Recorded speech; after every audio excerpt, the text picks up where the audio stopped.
代表着民进党来选总统的副总统赖清德进行演讲，用精神分裂来形容着国民党的国家认同，引发着争议。嘛，互国民党的党主席朱立伦大甲惊体，讲赖清德即摆要选举，就讲两岸要和平，敢讲是要摕国民党的香来拜台独的神主牌啊！朱立伦嘛来呛赖清德无医德，摕精神分裂来指控他人。这个风波是愈搞愈大条，所以赖清德伫面册发文章，向所有思觉失调症的朋友甲家属回信咧。是的，这个选举起起伏伏都有暴力出现，这黑道开枪，国民党执政那么多年。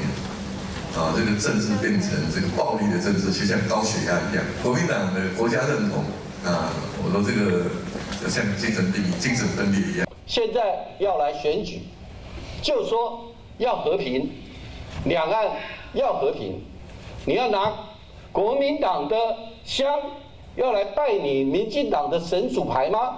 自己本身医术差就算了，治理能力差就算了。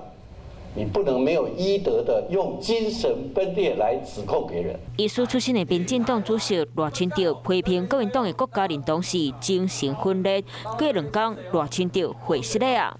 伫咧人民册写，当时想起30年前造选的画面，用一边形容当时的政局用词无注意，对精神疾病的患者家属造成伤害。嘛讲面对真侪疾病，无论是生理或者是心理，嘛知影患者听甲真无爽快，讲唔对话，就应该随修正调整。赖清德终于知道要道歉。